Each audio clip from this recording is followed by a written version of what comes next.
대한민국의 수출 전진기지 울산항.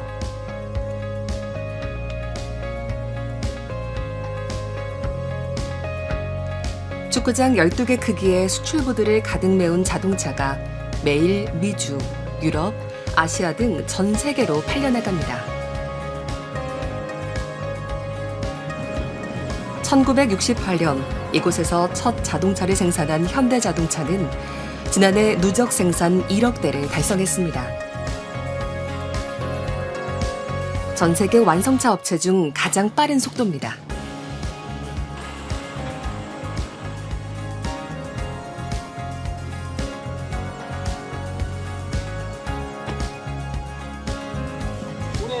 수출부두 노동자들에게 2024년은 쉴 새 없이 바쁜 한 해였습니다. 저희 같은 경우는 산업 여건으로서 마지막 최종 단계인 수출 선적을 하기 때문에 물량이 많이 나갈수록 대한민국의 위상이 높아지는 것에 대해서 상당히 자부심을 느끼고 열심히 하고 있습니다.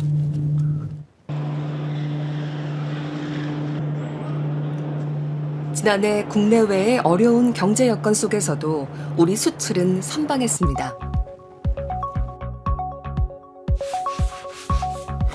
반도체와 자동차 판매가 늘면서 연간 수출액은 역대 최고 기록을 갈아치웠습니다. 경기가 회복되는 과정에서 수요가 살아난 측면들이 있었죠. 이제 그 중에서도 한국의 대표적인 수출 주력 품목 같은 경우에는 우리가 뭐 반도체라든지 상반기에는 좀 자동차가 호조세를 많이 이끌었었고요. 반도체, 그 중에서도 우리가 HBM이라고 하는 뭐 고사양 반도체를 중심으로 좀 수요가 견인하는 측면도 있었죠. 그래서 수출은 굉장히 좀 호조세를 이어갔다 이렇게 평가를 하고 있고요.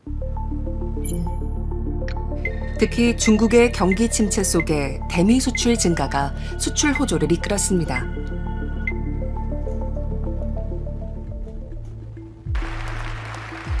하지만 우리의 주력 수출품인 반도체, 자동차, 2차 전지 등이 무역 전쟁이란 태풍 앞에 놓였습니다.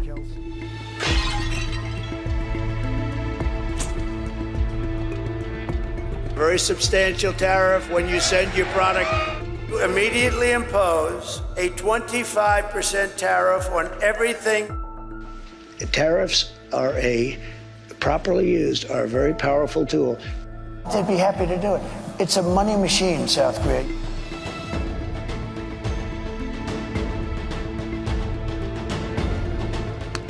취임 전부터 관세를 높이겠다며 목소리를 높인 도널드 트럼프 미국 대통령.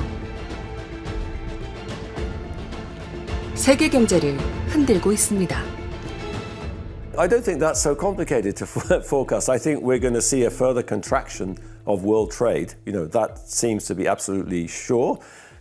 Tariffs on China, President Biden didn't change President Trump's tariffs. They're going to get larger. They're talking about putting tariffs on everything. That's going to ripple everywhere. That's going to be bad for commodity prices.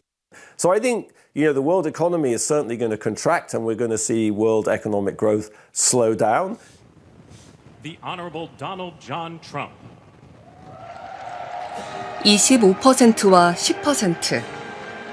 트럼프 대통령은 취임 후 국가와 품목별로 먼저 관세를 발표하고 협상 결과에 따라 유예 또는 실제 부과를 이어가고 있습니다.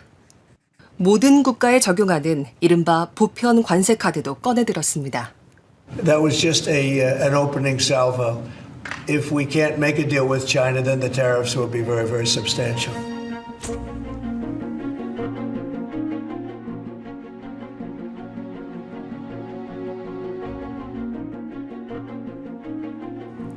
한국은 지난해 미국과의 무역수지 흑자 규모 9위를 기록했습니다. 트럼프 대통령이 줄곧 얘기를 해왔었던 것 중에서 하나가 이익 기반한 정책 추진이었거든요. 그렇기 때문에 기존의 여러 가지 협상들을 다시 재검토한다라는 그런 얘기들이 상당히 많이 나왔어요. 그리고 보편적인 관세 10%를 얘기를 하는데 이런 것들도 이제 적용을 한다라는 그런 부분들에 있어서 한국이 FTA를 맺고 있지만 기존 협정을 다시 재검토하는 그런 과정에서는 분명히 검토 대상이 될 것이고요. 미국의 관세 압박이 우리 경제를 떠받치는 수출에 위협이 되는 상황. 여기에 우리 경제를 흔들고 있는 또 하나의 큰 변수가 있습니다. 환율이 우리가 국민들이 생각하는 것보다도 훨씬 이제 높게 상승할 때는 어떤 금융위기라든지 경제위기 이런 것들에 대한 트라우마가 있기 때문에 전반적으로 우리나라 경제에 대한 우리 국민들의 자신감도 약화될 것이고요.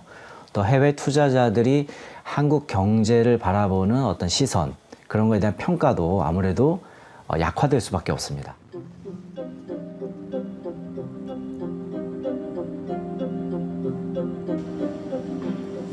산업 현장에서 소음과 진동을 줄여주는 장비를 만드는 중소 수출 기업. 베트남과 중국에서 원자재를 수입하고 중동과 동남아시아 시장에 완제품을 수출합니다.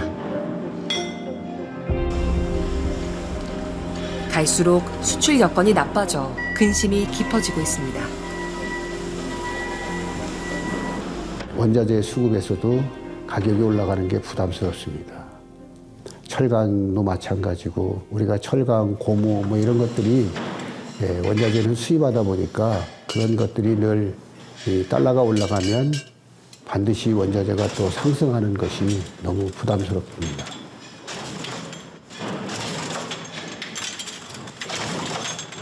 원자재 가격이 오른 데다 환율까지 올랐기 때문입니다.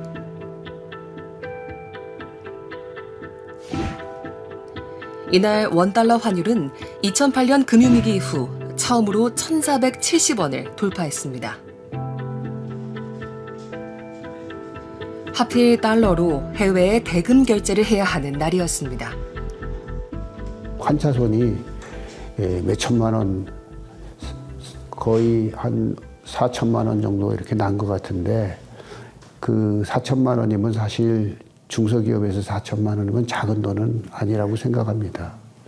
대기업은 아무래도 많은 자금을 갖고 있고 더 많은 자금을 움직이고 있기 때문에 대기업들은 조금 난데 중소기업들은 그런 면에서 사실 좀 융통하기가 상당히 어렵지 않나 그렇게 생각합니다.